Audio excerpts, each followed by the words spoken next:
Emma Richard, femme d'affaires autodidacte, avait bâti un empire de concessionnaires automobiles de luxe en partant de rien. Elle avait la richesse, le succès et ce qu'elle croyait être un mariage aimant, jusqu'à ce qu'un accident de voiture ne vienne tout bouleverser. La première chose dont Emma Richard prit conscience fut la douleur. Une douleur sourde, lancinante, qui irradiait dans tout son corps. Ses paupières lui semblaient lourdes, trop lourdes pour s'ouvrir, mais son esprit commençait à s'éclaircir. Les bruits de l'hôpital filtraient, le bip régulier des moniteurs, le crissement des chaussures sur le linoléum, les voix étouffées du personnel médical. Elle se souvenait de bribes, le trajet du retour du travail, son téléphone qui sonne, James, la voix paniquée, parlant d'une urgence au bureau. Puis le pont, le moment où elle avait appuyé sur la pédale de frein et où rien ne s'était passé. La sensation terrifiante d'accélérer au lieu de s'arrêter. La glissière de sécurité, le plongeon. Emma tenta d'ouvrir les yeux, mais une vague de nausée l'en empêcha. Elle resta immobile, essayant de s'orienter, quand elle entendit la porte de sa chambre s'ouvrir. Comment va-t-elle aujourd'hui? C'était James, son mari depuis 8 ans. Un soulagement l'envahit. Il était là. Tout irait bien. Pas de changement, monsieur Richard, répondit une voix féminine, probablement une infirmière.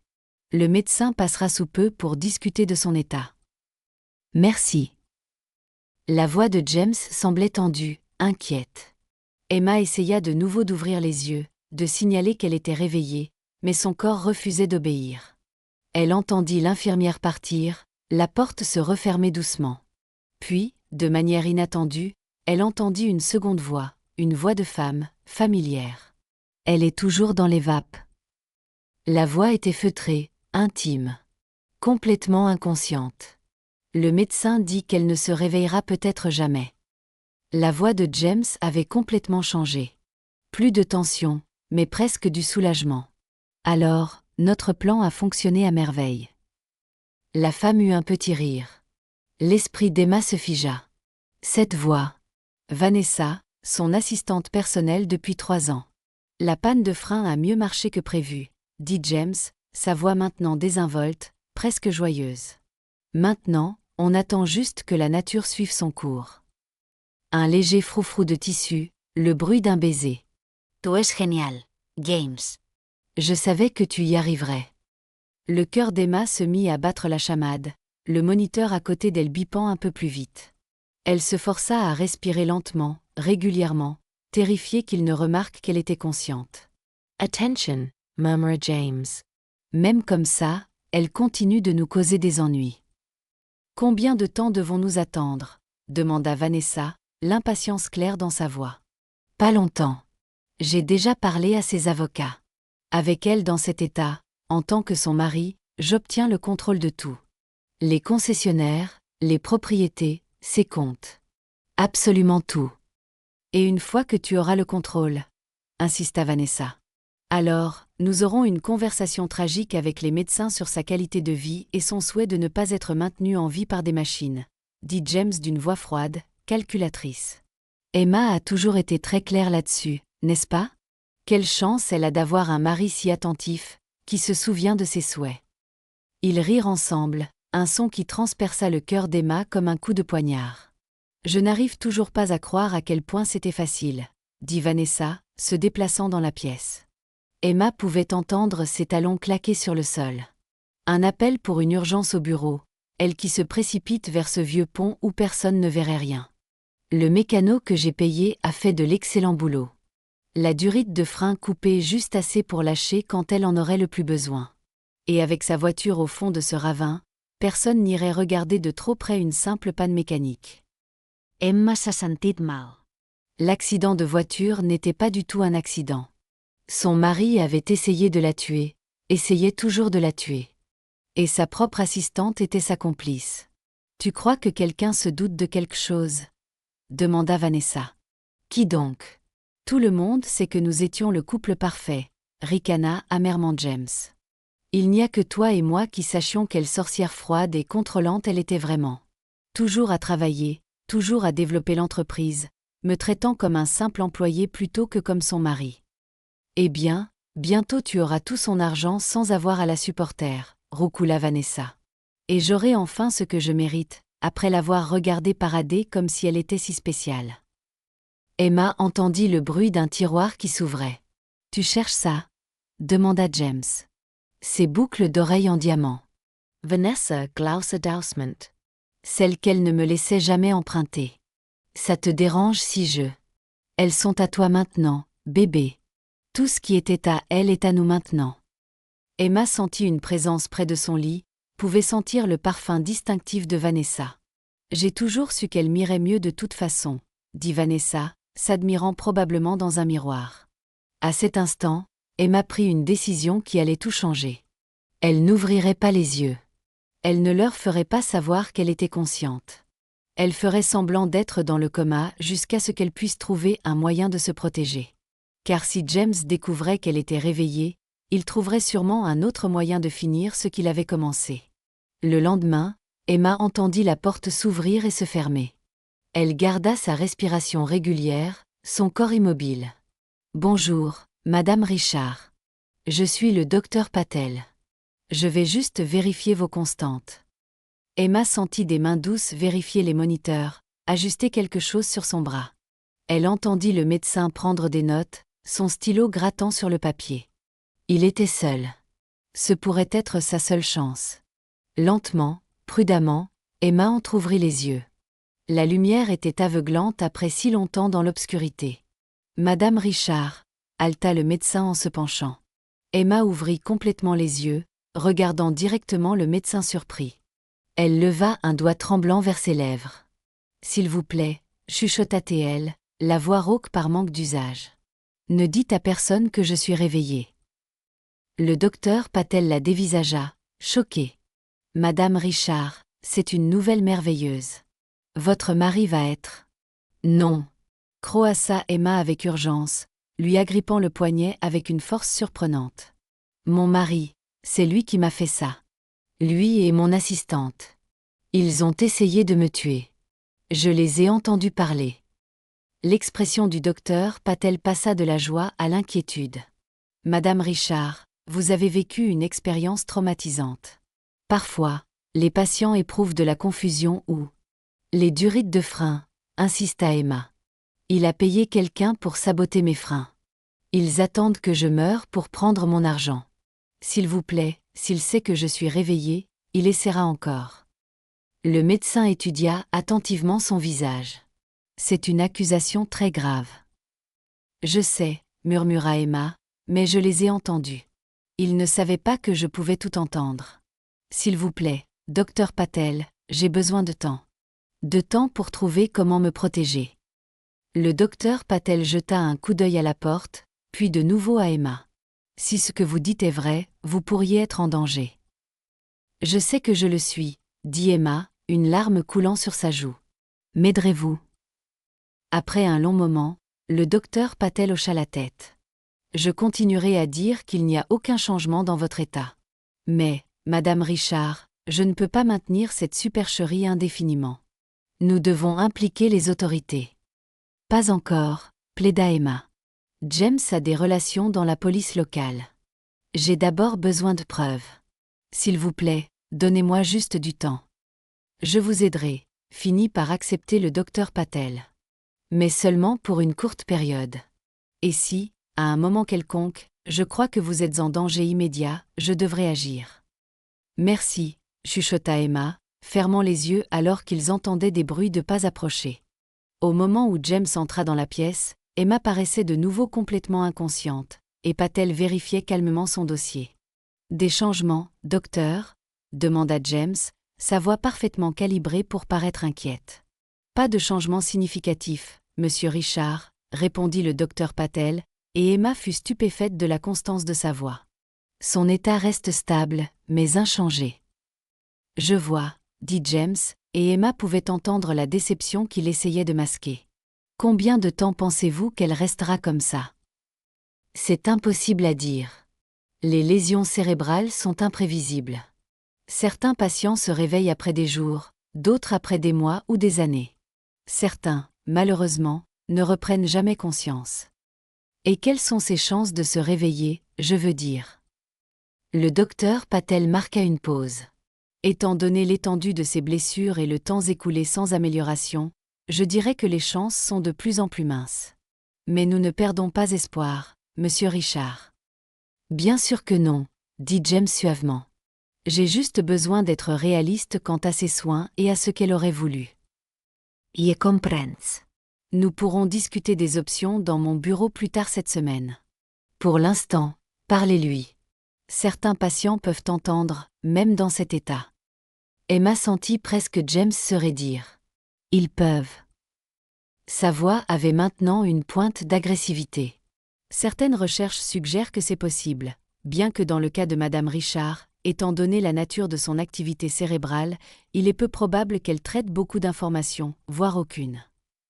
Je vois, dit James, semblant soulagé. Eh bien, je garderai ça à l'esprit. Après le départ du docteur Patel, James s'assit à côté du lit d'Emma.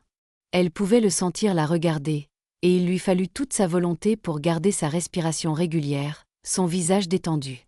Emma, Emma, Emma, dit-il doucement, mais il n'y avait aucune affection dans sa voix. Tu as toujours dû tout faire de la manière difficile. Tu ne pouvais pas simplement mourir vite dans l'accident, hein? Toujours à vouloir tout contrôler. Il soupira de façon théâtrale. Tu sais, rien de tout cela ne serait arrivé si tu avais juste apprécié ce que tu avais. Si tu m'avais traité comme un mari au lieu d'un accessoire. Sa voix se durcit. Sais-tu ce que ça fait d'être présenté comme le mari d'Emma Richard à chaque événement? De savoir que tout le monde te voit juste comme le mari trophée qu'elle a ramassé avant de devenir riche? Emma sentit sa main prendre la sienne et lutta contre l'envie de la retirer. Eh bien, je suppose que je devrais te remercier pour ça, au moins, continua-t-il. Ton état rend tout le monde si compatissant. Pauvre James, disent-ils tous. Personne ne remet en question que je prenne les décisions commerciales. Ton empire commence déjà à devenir le mien. Il reposa négligemment sa main sur le lit. Vanessa est bien mieux faite pour être ma femme, de toute façon. Elle comprend qu'elle doit être le rôle d'une femme. Et elle a 10 ans de moins que toi. T'ai-je déjà dit ça? Emma l'entendit se lever, le sentit se pencher sur elle. Juste entre nous, murmura-t-il près de son oreille, j'espère que tu m'entends. J'espère que quelque part dans ton cerveau, tu sais exactement ce qui se passe et que tu ne peux rien y faire. Ce serait la justice parfaite pour l'impuissance que tu m'as fait ressentir toutes ces années. Alors que James quittait la pièce, Emma s'autorisa une seule larme. Comment n'avait-elle jamais vu la haine sous son charmant extérieur? Avait-elle toujours été là, ou avait-elle grandi avec le temps? Elle avait bâti sa chaîne de concessionnaires à partir d'un seul établissement en faillite, acheté avec la moindre de ses économies. Elle avait travaillé 18 heures par jour pendant des années, la transformant en l'entreprise de voitures de luxe la plus prospère de 3 États. James était entré dans sa vie alors qu'elle commençait tout juste à réussir, la charmant par son attention et son soutien, ou ce qu'elle avait cru être du soutien. Maintenant, elle comprenait. Il n'avait jamais été fier de son succès, il avait attendu pour le lui voler. Au cours des jours suivants, Emma en apprit plus sur sa situation qu'elle n'aurait jamais voulu le savoir. James venait la voir quotidiennement, jouant toujours le rôle du mari dévoué en présence du personnel. Mais dès qu'il était seul, le masque tombait. Il amenait fréquemment Vanessa avec lui, et ils parlaient ouvertement de leurs plans, convaincus qu'Emma ne pouvait pas les entendre. Le transfert de la propriété du centre-ville est passé aujourd'hui, dit James lors d'une visite. Sa signature est étonnamment bonne, n'est-ce pas? Tu t'es assez entraîné, rit Vanessa. Ta façon de l'imiter est meilleure que sa vraie signature. L'avantage de l'avoir regardé signer des documents pendant des années, répondit James avec suffisance. Le mieux, c'est que personne ne se pose de questions. Pourquoi le ferait-il? Tout le monde sait que je gère les choses pendant qu'elle est indisposée. L'esprit d'Emma s'emballa. Il falsifiait sa signature, transférait ses propriétés. Combien en avait-il déjà volé? Quels dégâts avaient été causés? Et les concessionnaires? Demanda Vanessa. Le principal est toujours délicat. Ce type, David, est difficile concernant certains changements que je veux faire. Le directeur des opérations? Je croyais que tu l'avais viré. Je l'ai fait, mais il cause toujours des problèmes, remettant en question l'authenticité des documents, suggérant d'obtenir un deuxième avis sur l'état d'Emma. Il lui est trop loyal. Tu ne peux pas simplement le remplacer complètement. Pas encore. Il en sait trop sur la façon dont elle gérait les choses. J'ai besoin d'en apprendre davantage avant de pouvoir le pousser dehors complètement. Mais bientôt. Emma sentit une lueur d'espoir. David se posait des questions. David était toujours loyal. Elle l'avait embauché il y a 5 ans, reconnaissant son intégrité et son intelligence. Peut-être pourrait-il être un allié. Plus tard cette semaine-là, Emma entendit James se disputer avec quelqu'un devant sa porte. « Je t'ai dit que tu n'es plus autorisé à lui rendre visite », disait James avec colère. « J'ai travaillé avec Emma pendant 5 ans, monsieur Richard. » C'était la voix de David. « Je veux juste voir comment elle va. » Elle est exactement comme la semaine dernière quand tu as demandé, inconsciente, ne réagissant pas. Les médecins disent qu'il y a peu d'espoir de guérison. Alors, quel mal y a-t-il à me laisser la voir ? Insista David. J'essaie d'aller de l'avant, dit James, sa voix prenant un ton blessé qu'Emma reconnaissait maintenant comme complètement faux. Voir ses anciens employés défiler ici, ça rend plus difficile d'accepter ce qui se passe. 10 minutes, insista David. C'est tout ce que je demande. Bon, céda James après une pause. 10 minutes. Mais c'est la dernière fois, compris ? Je suis son mari. C'est moi qui décide qui vient et qui ne vient pas. La porte s'ouvrit et Emma put sentir l'irritation de James alors qu'il laissait entrer David. 10 minutes, répéta James. Je serai juste derrière la porte. La porte se ferma et Emma entendit David s'approcher de son lit. Salut Emma, dit-il doucement. C'est David. Sa voix était douce, si différente de la façon dont James lui parlait quand ils étaient seuls. Emma souhaita désespérément pouvoir répondre, donner un signe qu'elle pouvait l'entendre. Les choses ne vont pas bien à l'entreprise, continua David. James fait des changements, des gros. Il vend des propriétés, vire des gens que tu avais depuis des années. Il soupira lourdement. J'ai essayé de l'arrêter, je lui ai dit que tu ne voudrais pas ça, mais il dit qu'il a une procuration maintenant. David se rapprocha. Quelque chose ne colle pas dans tout ça, Emma. L'accident, James qui prend le contrôle si vite. J'ai posé des questions, peut-être trop de questions. Il m'a viré hier. Emma sentit une vague de colère. David avait été la colonne vertébrale de ses opérations, la seule personne en qui elle avait une confiance implicite pour ses affaires. Je me fiche du travail, continua David. Mais je me soucie de ce qui arrive à tout ce que tu as construit. Et, sa voix baissa, je me soucie de ce qui t'est arrivé. Le rapport de police sur ton accident semble simplifié. Pas de véritable enquête sur la panne de frein, juste une erreur mécanique. Emma sentit une larme couler sur sa joue avant de pouvoir la contrôler. Emma. La voix de David changea, devint plus alerte. Emma, tu m'entends ? Elle voulait tellement ouvrir les yeux, tout lui dire. Mais si James revenait ? Et s'il regardait d'une manière ou d'une autre ? Ton rythme cardiaque vient d'augmenter, dit David, et Emma pouvait entendre l'excitation grandissante dans sa voix. Et cette larme ? Emma, si tu m'entends, je vais découvrir ce qui s'est réellement passé. Je te le promets. La porte s'ouvrit brusquement. Le temps est écoulé, dit froidement James. Je disais juste au revoir, répondit David, et Emma put entendre la nouvelle détermination dans sa voix. Eh bien, maintenant c'est fait. Ne reviens pas, David. Tu n'es plus le bienvenu ici. Après le départ de David, James s'approcha du lit d'Emma. Employés loyaux, ricana-t-il. Toujours à fourrer leur nez où il ne faut pas. Ne t'inquiète pas, chère épouse, il ne sera plus un problème très longtemps. Les pensées d'Emma s'emballèrent. Elle devait trouver un moyen de communiquer avec David. Mais comment ?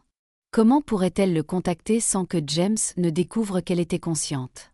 2 semaines après qu'Emma eut repris conscience, elle surprit une conversation qui la glaça jusqu'aux os. « J'aimerais discuter des options de fin de vie pour ma femme », disait James au docteur Patel. Il se tenait juste à l'intérieur de sa chambre, James ayant demandé une consultation privée. « Monsieur Richard, bien que l'état de votre femme ne se soit pas amélioré, il ne s'est pas non plus détérioré, » répondit prudemment le docteur Patel. Il est assez tôt pour avoir cette discussion. Docteur, je connais ma femme. Emma a toujours été très claire sur le fait de ne pas vouloir être maintenue en vie par des machines s'il n'y avait aucun espoir de guérison. Vous avez dit vous-même que ses chances de se réveiller diminuent chaque jour qui passe. C'est généralement vrai, mais... J'ai besoin de tourner la page, docteur, interrompit James, la voix craquant d'une émotion qu'Emma savait feinte. La voir comme ça, jour après jour, ça me détruit. Et gérer ses affaires tout en faisant face à ce fardeau émotionnel. Je tiens à peine le coup. Le docteur Patel resta silencieux un moment. Monsieur Richard, je comprends que ce soit difficile. Mais nous n'envisageons généralement pas d'arrêter l'assistance vitale tant que toutes les possibilités de guérison n'ont pas été épuisées. Votre femme respire seule. Son cerveau montre de l'activité. Ce sont des signes positifs. Mais elle ne se réveille pas, insista James. Combien de temps dois-je attendre avant que nous puissions prendre cette décision? Des semaines? Des mois? Des années?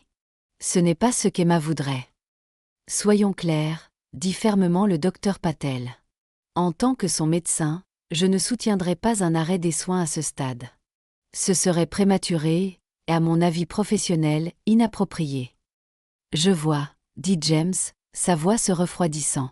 Peut-être devrais-je parler à la direction de l'hôpital pour faire venir un autre médecin pour un deuxième avis. Quelqu'un qui pourrait être plus compréhensif de notre situation. C'est votre droit, répondit sèchement le docteur Patel. Mais je suis convaincu que tout médecin éthique vous donnerait la même réponse à ce stade. Nous verrons bien, dit James.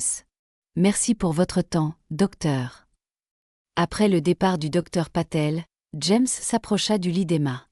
Tu as toujours inspiré une loyauté si mal placée, marmonna-t-il. D'abord David, maintenant ce docteur. Mais ça n'a pas d'importance. Je trouverai quelqu'un de plus coopératif. Quelqu'un qui comprend que parfois, laisser partir est l'option la plus douce. Emma sentit la terreur monter en elle. James essayait activement de faire cesser son assistance vitale. Il ne se contentait plus d'attendre que la nature suive son cours. Il la voulait morte, et bientôt. Plus tard ce soir-là, quand la pièce fut silencieuse et Emma seule, la porte s'ouvrit doucement. Des pas légers s'approchèrent de son lit. « Madame Richards ?» »« C'est Sarah, votre infirmière de nuit. » Emma resta parfaitement immobile, maintenant son apparence comateuse. « Je vérifie juste vos constantes, » continua Sarah, ajustant quelque chose sur les moniteurs. Puis sa voix baissa en un murmure. « Le docteur Patel m'a demandé de garder un œil particulier sur vous. De lui faire savoir si quelque chose d'inhabituel se passe avec les visites de votre mari. » Emma sentit son pouls s'accélérer légèrement. « Votre rythme cardiaque vient d'augmenter, » nota Sarah. « Je vous observe depuis un moment, Madame Richard. J'ai remarqué des choses. Comment votre rythme cardiaque change quand certaines personnes sont dans la pièce. L'alarme quand votre manager est venu vous voir. La tension sur votre visage quand votre mari est là. » Sarah se pencha plus près. « Madame Richard, si vous m'entendez, je veux que vous sachiez que vous n'êtes pas seule. Le docteur Patel a des inquiétudes, et moi aussi. Si vous m'entendez, si vous êtes là, clignez des yeux. » Emma hésita. Pouvait-elle faire confiance à cette infirmière? Et si c'était un piège tendu par James? « Votre mari n'est pas là, » la rassura Sarah, comme si elle lisait dans ses pensées. « Il n'y a que vous et moi. Si vous m'entendez, s'il vous plaît, donnez-moi un signe. » Faisant un saut dans l'inconnu, Emma ouvrit lentement les yeux. Sarah eut un léger hoquet, ses yeux s'écarquillèrent. « Vous êtes consciente, » chuchota-t-elle. « S'il vous plaît, » croassa Emma, la voix faible par manque d'usage. « Il ne doit pas savoir. »« Votre mari. » Emma hocha légèrement la tête. « C'est lui qui m'a fait ça. L'accident. Il m'est vote morte. » Sarah Parrott Abasordi. Le docteur Patel suspectait que quelque chose n'allait pas. Mais ça. Il essaie de faire débrancher mon assistance respiratoire, murmura Emma avec urgence. Il vole tout ce que je possède. S'il vous plaît, j'ai besoin d'aide. Je vais prévenir le docteur Patel tout de suite, dit Sarah. Nous devrions contacter la police. Non, interrompit Emma. Pas encore. James a des amis au commissariat. J'ai d'abord besoin de preuves. La preuve de ce qu'il a fait. Comment puis-je aider ? Demanda Sarah sans hésitation. Aidez-moi à rester en vie, plaida Emma. Et aidez-moi à trouver un moyen de communiquer avec David, mon ancien directeur des opérations. Il se doute déjà de quelque chose. Il pourrait peut-être trouver des preuves de ce que James a fait. Sarah hocha la tête. Je peux faire ça. Et j'ai autre chose qui pourrait vous intéresser. Il y a un homme qui est passé à l'hôpital pour demander de vos nouvelles.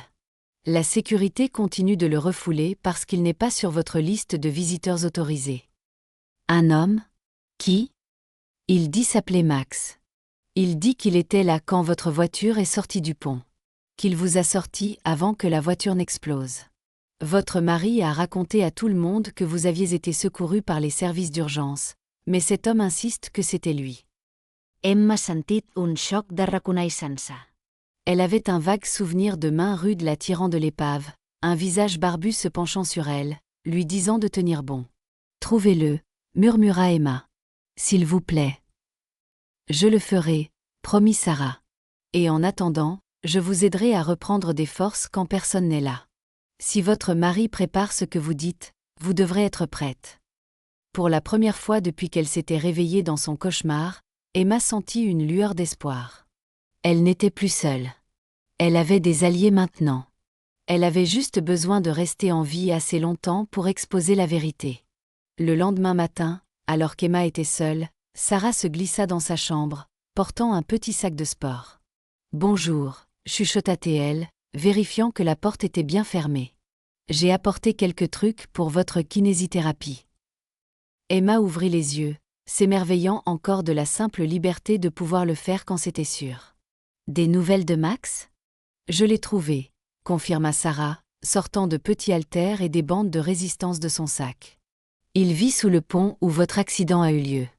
On dirait qu'il se sent responsable de vous, d'une certaine manière. » « Comment l'as-tu trouvé ? » ?»« J'ai demandé autour de moi au refuge où je fais du bénévolat le week-end. Il vient parfois pour les repas. » Sarah aida Emma à s'asseoir légèrement, soutenant son dos. « Il a accepté de me rencontrer après mon service aujourd'hui. Je l'amènerai ici demain soir, quand l'étage sera calme. »« Merci, » dit sincèrement Emma. « Et David ? » ?»« C'est plus délicat. Votre mari a spécifiquement demandé à la sécurité de ne pas le laisser entrer dans le bâtiment. Mais j'ai une idée à ce sujet aussi. » Sarah montra à Emma comment saisir l'un des petits pois. « Travaillons d'abord la force de vos mains. Vous avez perdu du tonus musculaire à cause de l'immobilité. » Pendant qu'elle faisait de 12 exercices, Sarah expliqua son plan. « J'ai une amie qui travaille à votre concessionnaire principal. Je peux passer un message à David par son intermédiaire. S'il peut me rencontrer loin de l'hôpital, nous pourrons trouver un moyen pour qu'il vous voie sans que votre mari ne le sache. » Emma grimaça à la douleur dans ses muscles atrophiés mais persévéra. « James devient plus agressif pour faire cesser mon assistance vitale. Il cherche un autre médecin qui l'approuvera. » Le docteur Patel se bat, l'assura Sarah. Il documente chaque signe positif de votre état pour monter un dossier contre l'arrêt des soins. Mais votre mari est persistant. Et il raconte à tout le monde à quel point il est dévoué à honorer vos souhaits. Sarah aida Emma à étendre son bras avec précaution. Il est très convaincant. Même certains membres du personnel commencent à sympathiser avec lui. Il a toujours été doué pour manipuler les gens, dit amèrement Emma. C'est pourquoi je n'ai jamais vu la vérité avant qu'il ne soit trop tard. Elles travaillèrent en silence pendant quelques minutes, Emma luttant contre l'inconfort des muscles se réveillant après des semaines d'inactivité. « Puis-je vous poser une question personnelle ?» dit finalement Sarah. « Bien sûr. »« Pourquoi fait-il ça ? Juste pour votre argent ?» Emma soupira. « Je pense que ça a commencé comme ça. James est entré dans ma vie quand mon entreprise commençait tout juste à décoller. Il était charmant, attentionné, tout ce que je pensais vouloir. J'étais tellement occupée à bâtir ma société que je n'ai pas vu ce qui se passait. C'est-à-dire, il en voulait à mon succès, à mon indépendance. Il voulait le style de vie que mon argent pouvait offrir, mais il détestait que ça vienne de moi. » La voix d'Emma se durcit. « Et puis il a rencontré Vanessa, mon assistante. Elle lui a fait se sentir puissant d'une manière que je n'ai jamais faite. Il planifie ça depuis plus d'1 an, d'après ce que j'ai entendu. Sarah secoua la tête. C'est difficile d'imaginer vivre avec quelqu'un qui pourrait faire ça. Le pire, c'est que je ne l'ai jamais vu venir. Emma laissa tomber son bras, épuisée par le simple exercice. Je pensais que nous étions heureux. Ou du moins, contents. Je savais que nous nous étions éloignés, mais, un meurtre ? Elle rit sans humour. Je n'ai jamais soupçonné qu'il me détestait au point de vouloir ma mort. Nous l'arrêterons, promit Sarah, aidant Emma à se remettre en position allongée. Mais pour l'instant, vous devez vous reposer. Je reviendrai ce soir avec d'autres exercices. Et demain, j'amènerai Max. Après le départ de Sarah, Emma ferma les yeux, non pas en faisant semblant cette fois, mais en se reposant vraiment. Son esprit était plus clair maintenant qu'il ne l'avait été depuis l'accident. Et avec la clarté venait la détermination. James avait peut-être essayé de tout lui prendre, mais il l'avait sous-estimé. Il l'avait toujours sous-estimé. La nuit suivante, fidèle à sa parole, Sarah revint avec un visiteur. Emma, qui feignait l'inconscience comme toujours lorsque la porte s'ouvrait, entendit 2 paires de pas entrer dans sa chambre. « C'est juste nous », chuchota Sarah. « Vous pouvez ouvrir les yeux. » Emma leva les yeux et vit Sarah debout à côté d'un grand homme barbu aux vêtements usés. Il regarda Emma avec un mélange de choc et de soulagement. « Vous êtes réveillée, dit-il, sa voix rauque mais douce. « Max, dit Emma, le reconnaissant grâce à ses souvenirs fragmentés. Vous m'avez sorti de la voiture. » Il hocha la tête, se déplaçant maladroitement sur le côté de son lit. « Je ne pensais pas que vous vous souviendriez de cette partie. » « Pas clairement, » admit Emma, « mais je me souviens de quelqu'un me disant de tenir bon. C'était vous, n'est-ce pas ? » « Ouais. » Max se tortilla, clairement peu habitué à être le centre de l'attention. « Je vivais sous ce pont. J'ai entendu le crash, vu votre voiture passer par-dessus bord. Le temps que j'arrive en bas, l'eau la remplissait déjà. Vous m'avez sauvé la vie, dit doucement Emma. Max haussa les épaules. Ça n'a pas servi à grand-chose si votre mari essaie de finir le travail. Emma échangea un regard avec Sarah. Vous savez pour ça. Je l'observe, dit simplement Max. Quelque chose clochait depuis le début. La façon dont il agissait sur les lieux de l'accident. Il n'était pas normal. Que voulez-vous dire ? Demanda Emma, se redressant. Quand les ambulanciers sont arrivés, il était, je ne sais pas comme un homme dont la femme venait de frôler la mort. Il posait des questions sur votre état, bien sûr, mais c'était comme s'il cochait des cases. Et puis plus tard, je l'ai vu à votre concessionnaire. Mon concessionnaire ? Quand ? Quelques jours après l'accident. J'y suis allée parce que j'avais trouvé votre carte de visite dans la voiture quand je vous ai sorti. Je pensais que quelqu'un devait savoir ce qui s'était réellement passé. Mais quand je suis arrivée, je l'ai vu sur le parking avec cette femme. Vanessa, compléta Emma. Ouais, elle. Il célébrait, s'enlaçait, riait. Ce n'était pas normal. Les yeux de Max s'assombrirent. Alors j'ai commencé à faire attention. Et puis je les ai entendus parler des freins. Le Kua d'Emma Zembala. Vous les avez entendus admettre avoir trafiqué ma voiture. Max hocha la tête. Ils ne m'ont pas vu. Je ramassais des canettes dans la benne du concessionnaire. Ils étaient sur le parking arrière, pensaient être seuls. La femme, Vanessa, s'inquiétait de l'enquête de police. Votre mari lui a dit de ne pas s'inquiéter, qu'il avait bien payé le mécanicien pour que ça ressemble à une simple panne de frein due à l'usure. Max, dit Emma avec urgence, seriez-vous prêt à dire ça à la police ? Il hésita. La police et moi, on ne s'entend pas vraiment. Et qui me croirait face à un riche homme d'affaires ? Il le ferait si nous avions des preuves, intervint Sarah. Max, avez-vous vu de quel mécanicien il parlait ? Mieux que ça, dit Max, fouillant dans la poche de sa veste. Je suis allé à la casse où ils ont emmené votre voiture. La sécurité y est assez laxiste la nuit. J'ai trouvé ça. Il sortit un sac en plastique contenant ce qui ressemblait à des composants de durite de frein endommagés. Le mécanicien a sectionné la durite presque entièrement, mais en faisant croire à une usure normale, expliqua Max.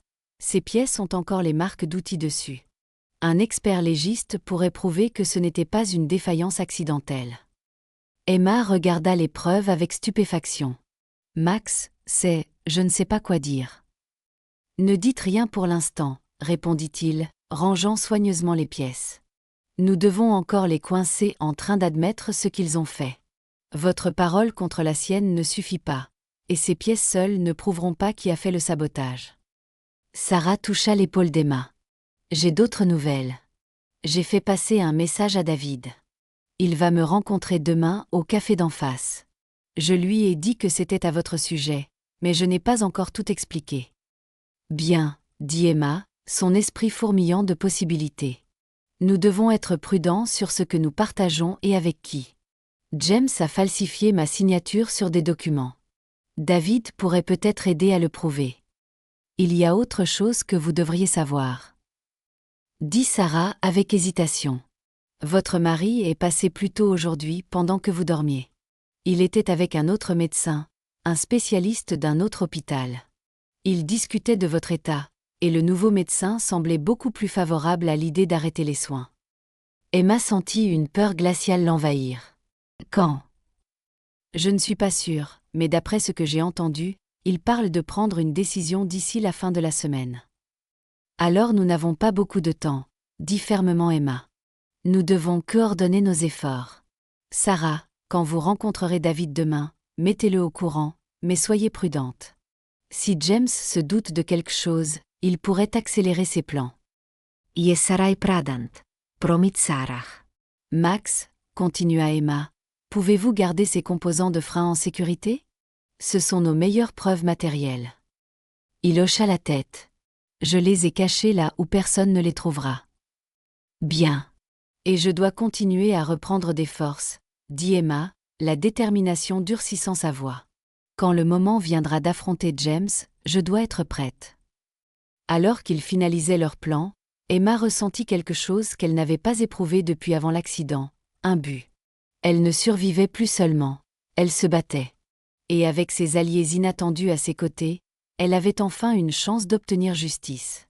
Le soir suivant, Sarah retourna dans la chambre d'Emma, l'air plein d'énergie. « J'ai rencontré David », dit-elle dès qu'elle eut fermé la porte. Il enquêtait sur James de son côté. Il a déjà rassemblé pas mal de preuves. Emma se redressa avec impatience. Quel genre de preuves ? Des relevés financiers montrant que James a systématiquement transféré vos actifs vers de nouveaux comptes sous son contrôle. Des signatures falsifiées sur des documents légaux. Et il a trouvé un schéma dans le passé de James qui pourrait vous intéresser. Quel schema? Sarah aida Emma avec ses exercices tout en expliquant. Avant de vous rencontrer, James est sorti avec 2 autres femmes riches. Les 2 relations se sont terminées lorsque les femmes ont soudainement connu des problèmes financiers. L'une a perdu son entreprise dans ce qui semblait être une série de mauvais investissements. L'autre s'est fait voler son identité, ce qui a entraîné des dettes massives. Tu penses que James était responsable ? David en est certain. Il a retrouvé ses femmes. L'une d'elles est prête à parler de ce qui s'est passé. Emma digéra cette information tout en travaillant à renforcer ses jambes. Donc, je n'étais pas sa première cible, juste la plus ambitieuse. Exactement. Mais voici la bonne nouvelle. David a des contacts au bureau du procureur qui ne sont pas liés aux amis de James dans la police locale. Il pense que nous avons assez pour commencer à monter un dossier. Mais il nous faut quelque chose de définitif. James et Vanessa discutant explicitement de leur plan. Et il nous le faut rapidement, ajouta sombrement Emma. James fait pression pour que mon assistance vitale soit retirée d'ici quelques jours. Sarah hocha la tête. C'est pourquoi David a apporté ça. Elle fouilla dans sa poche et sortit ce qui ressemblait à une petite broche décorative. C'est un enregistreur. On peut le cacher dans votre chambre pour capter leur conversation quand ils pensent que personne n'écoute. Est-ce que ça marchera ? Demanda Emma, examinant le minuscule appareil. David dit qu'il a une excellente qualité audio et qu'il peut enregistrer pendant des heures. Le défi est de le cacher quelque part où James ne le remarquera pas, mais où il pourra quand même capter clairement leur voix. Ils décidèrent de fixer l'appareil sous la table de chevet, le positionnant soigneusement pour capter les conversations autour du lit d'Emma. Maintenant, nous attendons, dit Sarah, et espérons qu'ils disent quelque chose d'assez compromettant pour être utilisé contre eux. Et s'ils ne le font pas? Demanda Emma. L'expression de Sarah devint sérieuse. Alors, le docteur Patel et moi devrons prendre des mesures officielles basées sur nos soupçons. Ce ne sera peut-être pas suffisant pour prouver la culpabilité de James. Mais cela devrait suffire à l'empêcher de retirer votre assistance vitale pendant qu'une enquête a lieu. Le lendemain, Emma maintint sa façade comateuse lorsque James arriva, Vanessa à sa suite. Il semblait particulièrement animé. « Tout est prêt », disait James en entrant. « J'ai convaincu le comité d'éthique de l'hôpital de se réunir demain pour discuter du cas d'Emma. Le nouveau spécialiste est entièrement d'accord avec notre perspective. » « Combien de temps après la réunion jusqu'à ce qu'il, tu sais ?» demanda Vanessa. « Si tout se passe comme prévu, il pourrait débrancher l'assistance dès après-demain. » James semblait satisfait de lui. Le docteur Patel s'y oppose toujours, bien sûr, mais il est mis en minorité. J'ai fait forte impression en tant que mari dévoué faisant le choix difficile mais aimant. Vanessa Glauser, tu as toujours été un bon acteur. C'est presque fini, bébé, dit James, et Emma put entendre le bruit de leur baiser. D'ici demain à la même heure, nous finaliserons les derniers papiers. J'ai déjà transféré la plupart des actifs importants. Les concessionnaires sont les suivants. Et ce manager, David? Il cause toujours des problèmes? Plus pour très longtemps, dit sombrement James. J'ai arrangé le coup pour que des irrégularités soient trouvées dans la compta du concessionnaire principal. D'ici à ce que j'ai fini, il fera face à des accusations de détournement de fonds. Emma sentit une vague de colère. Non seulement James essayait de la tuer, mais il prévoyait aussi de détruire la réputation de David et peut-être de l'envoyer en prison. « Tu penses à tout, » ronronna Vanessa. « C'est pour ça que je t'aime. » L'accident aurait dû la liquider proprement, dit James, sa voix se durcissant alors qu'il regardait vraisemblablement Emma. Mais de cette façon, ça marche aussi. Plus propre, d'une certaine manière. Personne ne remettra en question un mari éploré héritant de la fortune de sa femme après avoir pris la décision douloureuse de la laisser partir quand il n'y avait plus d'espoir de guérison. Combien de temps devons-nous encore lui rendre visite comme ça?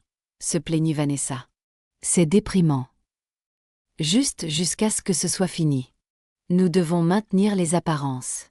D'ailleurs, ajouta James avec un rire froid, j'apprécie plutôt ces petites discussions, lui raconter exactement ce qu'on a fait, sachant qu'elle ne peut rien y faire. Tu es méchant, le taquina Vanessa. Tu n'as pas idée, répondit James. Maintenant, allons-y. Nous avons une réunion avec les avocats pour finaliser les papiers pour le transfert des concessionnaires. D'ici à ce qu'Emma rende son dernier souffle, tout sera légalement à moi. Après leur départ, Emma attendit plusieurs minutes pour s'assurer qu'ils ne reviendraient pas, puis ouvrit les yeux. L'enregistreur avait tout capté. Maintenant, ils avaient la preuve des intentions de James, son aveu concernant l'accident et son plan pour piéger David. Il était temps de mettre leur propre plan en marche. Cette nuit-là, Sarah, David et Max se réunirent dans la chambre d'Emma pour une dernière session de stratégie. L'enregistrement est clair, confirma David après l'avoir écouté. Combiné avec les composants de frein que Max a récupérés et la documentation financière que j'ai rassemblée, nous avons un dossier solide. Mais nous devons agir vite, ajouta Sarah. Le comité d'éthique se réunit demain à 10h. S'ils approuvent l'arrêt des soins, James pourrait faire débrancher l'assistance vitale d'Emma dès le lendemain matin. Alors, quel est le plan? Demanda Max, regardant entre eux. Emma se redressa dans son lit, plus forte maintenant après des jours de kinésithérapie secrète. James et Vanessa viennent demain après-midi pour rencontrer l'avocat, ici à l'hôpital. Il prévoit de finaliser les documents pour le transfert de mes concessionnaires. C'est notre opportunité, dit David en hochant la tête. J'ai parlé à l'inspectrice Rivera du bureau du procureur. Elle enquête sur des crimes financiers et avait James dans son collimateur depuis un certain temps, bien qu'elle n'ait jamais eu assez de preuves pour agir. Elle sera là avec des agents. En attente de notre signal, ajouta Sarah. Emma prit une profonde inspiration. Quand James et Vanessa seront ici, discutant des derniers détails de leur plan. Pensant que je ne peux pas les entendre, c'est à ce moment-là que je révélerai que j'ai été consciente tout ce temps. Êtes-vous sûre d'être assez forte ? Demanda Sarah avec inquiétude. Je dois l'être, dit fermement Emma. James doit me voir réveillée, savoir que j'ai tout entendu, que je sais exactement ce qu'il a fait. C'est risqué, avertit Max. Il pourrait devenir violent quand il réalisera que vous avez simulé. C'est pourquoi vous serez tous à proximité, dit Emma, et pourquoi l'inspectrice Rivera et ses agents seront juste devant la porte. Ils finalisèrent les détails de leur plan, chaque personne connaissant son rôle. Alors que ses alliés partaient se reposer un peu avant la confrontation, Emma se rallongea dans son lit, l'esprit en ébullition. Demain changerait tout. Soit elle récupérait sa vie et verrait la justice rendue, soit James trouverait un moyen de la faire taire définitivement.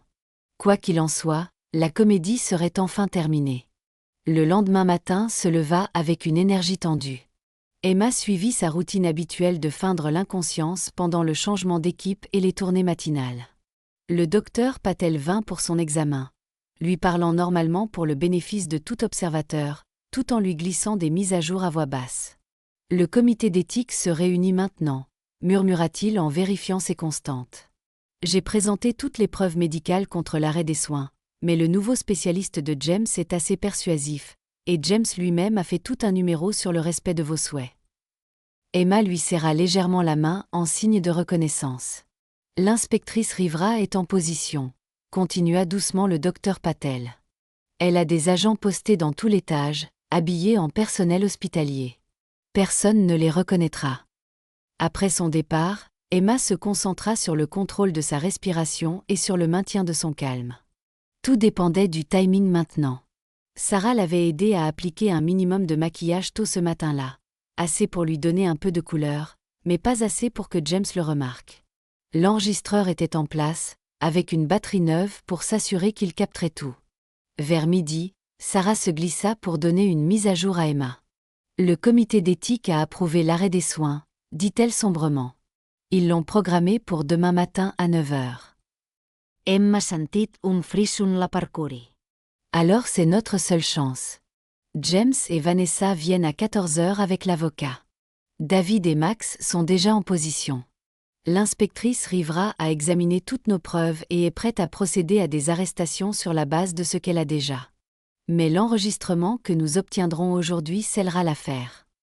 Sarah aida Emma à s'asseoir et à s'étirer, suivant leur routine d'exercice désormais familière, conçue pour la préparer à ce qui allait arriver. Au moment où Sarah partit prendre sa position, Emma se sentit aussi prête que possible.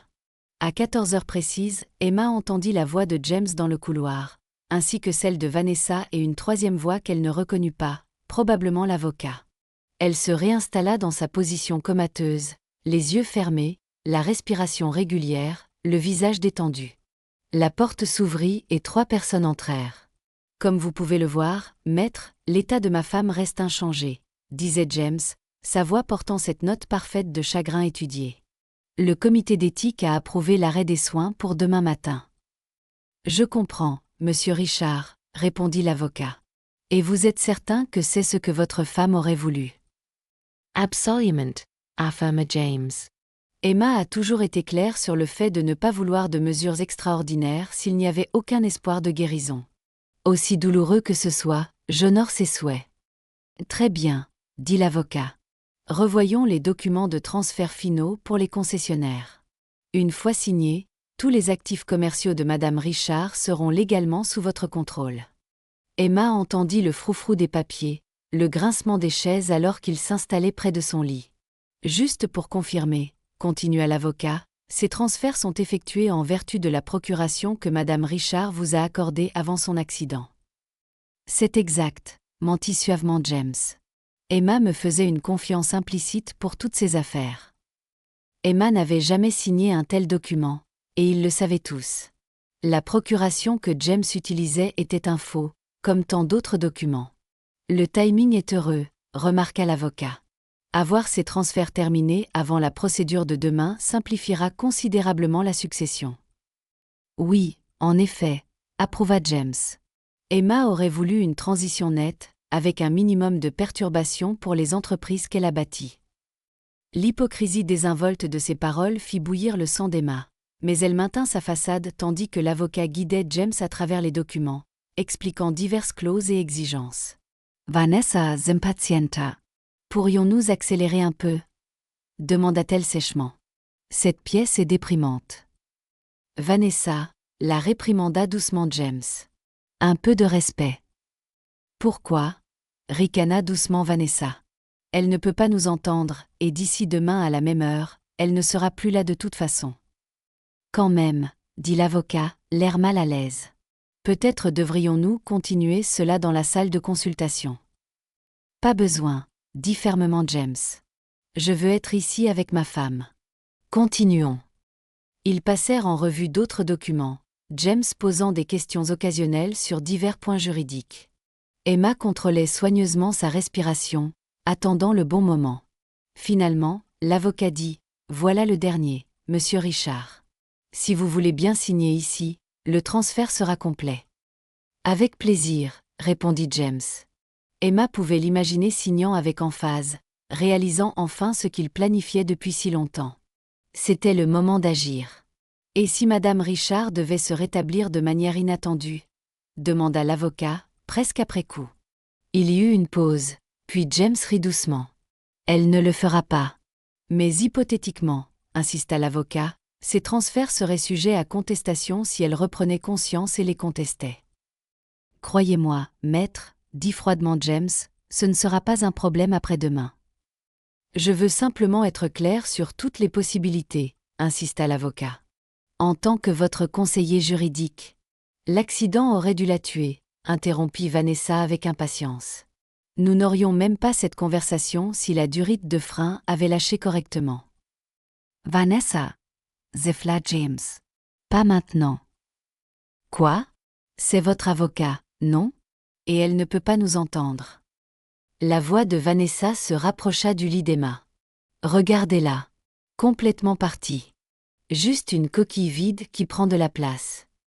L'avocat se racla la gorge, mal à l'aise. Je pense que nous devrions. D'ici demain à la même heure, nous serons enfin débarrassés d'elle, dit James, sa voix désormais dépouillée de toute prétention de soin ou d'inquiétude. Le respirateur est débranché à 9 heures du matin. Et c'est tout. Les médecins disent que ça ne devrait pas prendre longtemps après ça. Emma en avait assez entendu. Il était temps. Lentement, délibérément, elle ouvrit les yeux. La pièce devint nette. James et Vanessa debout près du pied de son lit. L'avocat rassemblant des papiers près de la fenêtre. Tous les trois lui tournant le dos. Emma se redressa légèrement et dit d'une voix claire et assurée « Je ne voudrais pas ça du tout, James. » L'effet fut instantané. L'avocat laissa tomber ses papiers. Vanessa hurla. Et James. James se tourna lentement, son visage se vidant de toute couleur alors qu'il fixait sa femme, bien consciente. « Emma » murmura-t-il, le choc et l'horreur se mêlant dans son expression. « Surprise » dit Emma, la voix plus forte qu'elle ne l'aurait cru. « Je suis réveillée depuis des semaines. »« C'est impossible » balbutia James. Le médecin a dit. Ils ont dit ce que je leur ai demandé de dire. Le coupa Emma. Après que je vous ai entendu, Vanessa et toi, célébrer votre plan réussi le jour où j'ai repris conscience. Vanessa recula vers la porte. Elle est confuse, lésion cérébrale, elle ne sait pas ce qu'elle dit. Je sais exactement ce que je dis, contra Emma. Je sais que vous avez saboté mes freins. Je sais que vous avez falsifié ma signature et volé mes actifs. Et je sais que vous prévoyez de finir le travail demain en retirant mon assistance vitale. James sembla se reprendre, son choc laissant place au calcul. Emma, chérie, tu as vécu une expérience traumatisante. Ton esprit te joue des tours. Garde ça pour toi, James, interrompit Emma. J'ai tout entendu. Chaque conversation, chaque plan, chaque remarque cruelle que tu as faite à mon chevet en pensant que je ne pouvais pas t'entendre. L'avocat se dirigea vers la porte. Je devrais y aller. C'est clairement une affaire privée. Restez où vous êtes. Ordonna une nouvelle voix alors que la porte s'ouvrait. L'inspectrice Rivera entra, flanquée de 2 agents en uniforme. Personne ne sort d'ici. Les yeux de James firent la navette entre Emma et l'inspectrice. « Qu'est-ce que c'est ?» James Richard, dit formellement l'inspectrice Rivera, vous êtes en état d'arrestation pour tentative de meurtre, fraude et association de malfaiteurs. C'est ridicule, protesta James, son charme revenant instantanément. Ma femme vient de se réveiller d'un coma. Elle est confuse, désorientée. Quoi qu'elle pense avoir entendu. Nous n'avons pas besoin de son témoignage, la coupa l'inspectrice, bien que cela aidera certainement. Elle brandit un petit appareil. Nous avons des enregistrements de vos conversations dans cette pièce. Des conversations très compromettantes. Vous ne pouvez pas enregistrer les gens à leur insu, argumenta James. C'est illégal. Tout enregistrement serait irrecevable. En fait, dit David en entrant dans la pièce, suivi de Sarah et Max, dans cet état, une seule partie doit consentir à un enregistrement. Emma a consenti. Et nous avons plus que des enregistrements. Max s'avança avec le sac en plastique contenant les composants de frein. Des preuves matérielles de sabotage de sa voiture. Vanessa tenta soudain de fuir par la porte, bousculant l'un des agents, mais fut rapidement appréhendée dans le couloir. La façade de James se fissura enfin, son visage se tordit de rage alors qu'il regardait Emma. « Espèce d'idiote. Tu ne pouvais donc pas crever, hein ? Toujours à vouloir tout contrôler. Toujours à vouloir gagner. » Agents. L'inspectrice Rivera hocha la tête et la police s'avança pour menotter James. Alors qu'il l'emmenait, James se tourna vers Emma, les yeux brûlants de haine. « Tu crois que c'est fini ? Vous n'avez rien. Je serai sortie sous caution ce soir. » Emma soutint son regard, imperturbable. « J'ai tout entendu, James. Chaque plan, chaque mensonge. Et maintenant, tout le monde l'entendra aussi. » Après que James et Vanessa eurent été emmenés, la pièce tomba dans le silence. L'avocat se tenait maladroitement près de la fenêtre, serrant sa mallette. « Madame Richard, je n'avais aucune idée. On m'avait dit que la procuration était légitime. »« Gardez ça pour vous, » dit sèchement David. « Le procureur voudra vous parler de votre rôle dans tout ça. » Alors que l'avocat était escorté dehors, Emma se laissa enfin aller contre les oreillers. C'était fini. Après des semaines à faire semblant, à rester complètement immobile pendant que son mari complotait sa mort, elle était enfin libre. Sarah se précipita à ses côtés, vérifiant ses constantes. « Ça va ? Ça a dû être incroyablement stressant. » Emma hocha la tête, soudain épuisée. « Ça en valait la peine. Merci. À vous tous. Je n'aurais pas survécu sans votre aide. »« Et maintenant ?» demanda Max, fourrant maladroitement ses mains dans ses poches. « Maintenant, » dit Emma avec détermination, « je reprends ce qui m'appartient. Et je construis quelque chose de mieux. » 3 semaines plus tard, Emma se tenait à l'entrée de son concessionnaire principal, soutenue par une canne mais fièrement debout. Le bâtiment semblait différent. Plus lumineux, plein de possibilités. « Prête ? » demanda David, debout à côté d'elle. Emma prit une profonde inspiration et hocha la tête. Plus que prête. Alors qu'il franchissait les portes d'entrée, les employés s'arrêtèrent, se tournant pour la regarder avec stupéfaction. La nouvelle du rétablissement d'Emma et de l'arrestation de James s'était répandue, mais peu l'avaient vue en personne depuis avant l'accident. « Madame Richard » haleta l'une des réceptionnistes, se précipitant vers elle. « Nous ne savions pas que vous veniez aujourd'hui. »« J'ai pensé qu'il était temps, » dit Emma avec un sourire. « Temps de rentrer à la maison. » La nouvelle de son arrivée se répandit rapidement dans le bâtiment. Des membres du personnel apparurent des bureaux, de l'atelier, se rassemblant dans le hall d'exposition principal. Emma reconnut des visages. Certains étaient avec elle depuis des années, d'autres étaient plus récents, embauchés pendant son absence. « Je tiens à vous remercier tous d'avoir fait tourner cet endroit pendant mon absence », s'adressa Emma au groupe. « Je sais que ça n'a pas été facile, surtout avec la confusion de ces derniers mois. » Un euphémisme, bien sûr. James avait licencié des employés loyaux, embauché ses propres gens et commencé à démanteler la culture qu'Emma avait soigneusement bâtie. Les dégâts prendraient du temps à être réparés.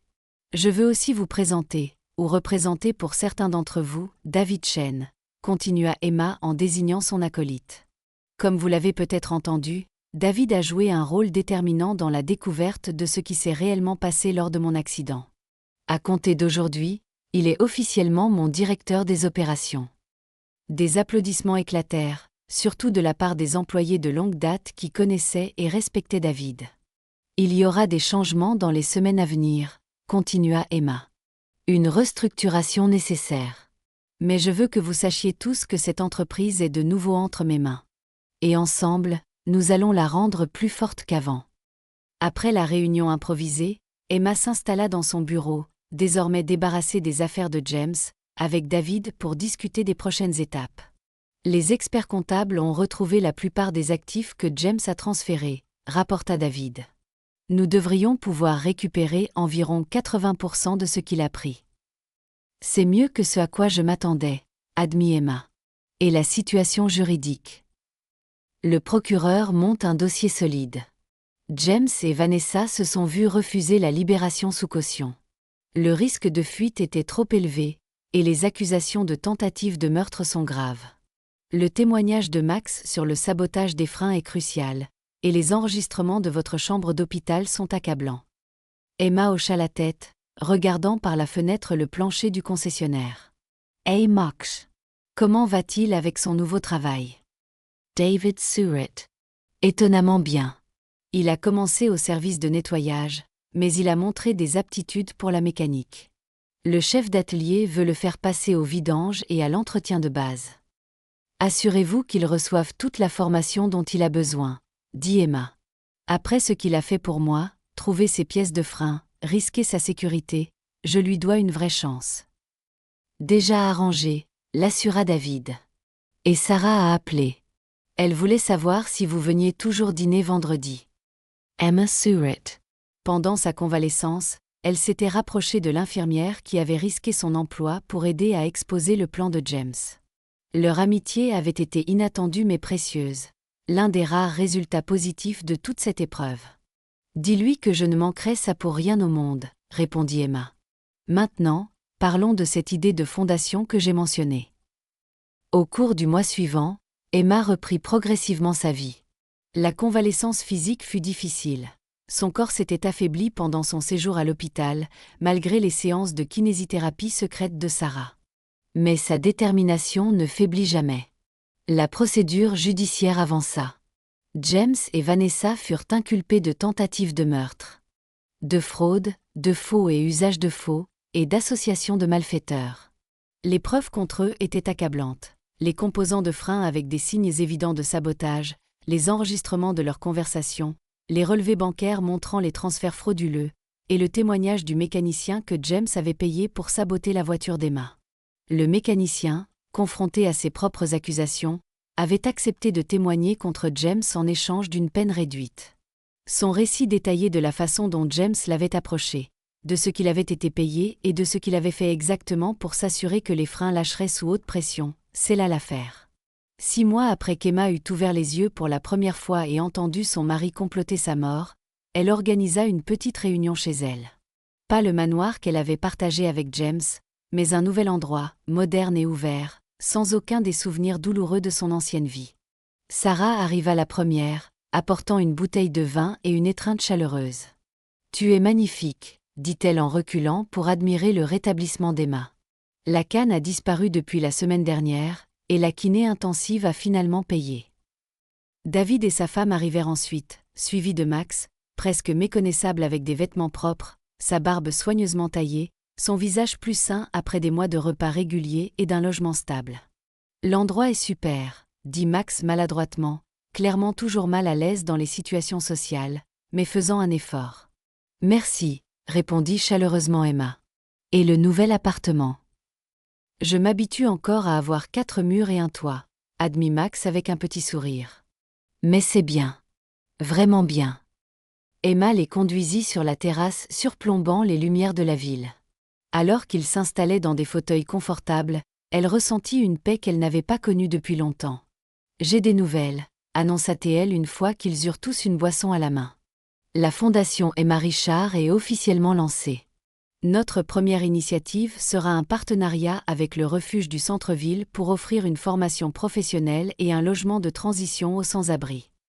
C'est merveilleux, dit Sarah en serrant la main d'Emma. Je sais que c'est un de tes rêves depuis l'hôpital. En effet, reconnut Emma. Et j'ai d'autres nouvelles. Le jury a rendu son verdict aujourd'hui dans le procès de James et Vanessa. Le groupe se tut, attendant. Coupable sur toute la ligne, annonça Emma simplement. James prendra au minimum 25 ans. Vanessa, 15. Un soupir collectif de soulagement parcourut le groupe.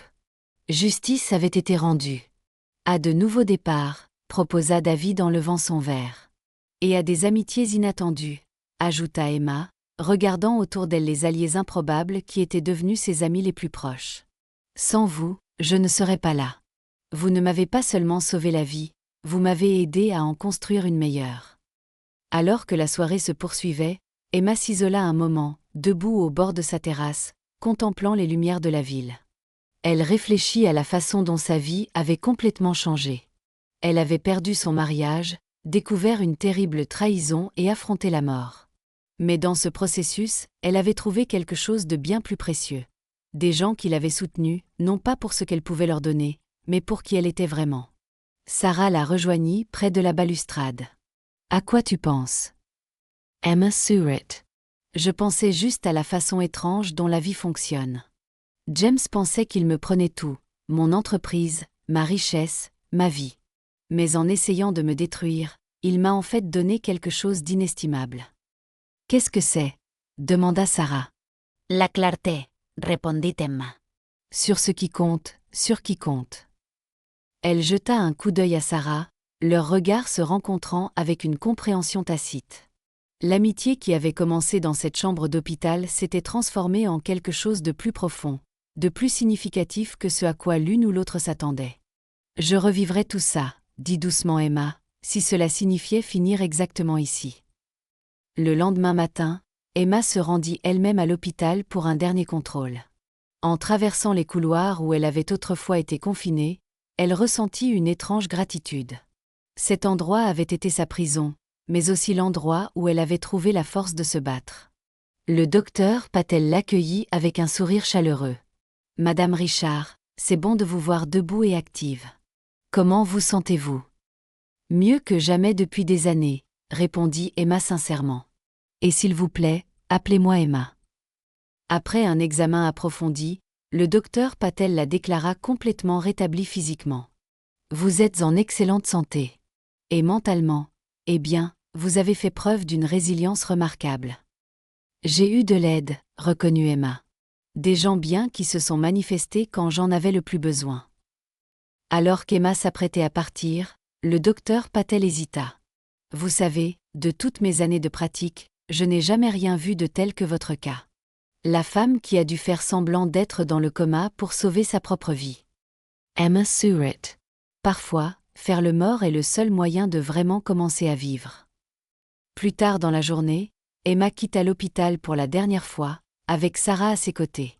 Alors qu'elle s'engageait sur la route principale, Emma sentit le dernier poids se lever de ses épaules. « Où allons-nous » demanda Sarah. « En avant » répondit simplement Emma. « Juste en avant. »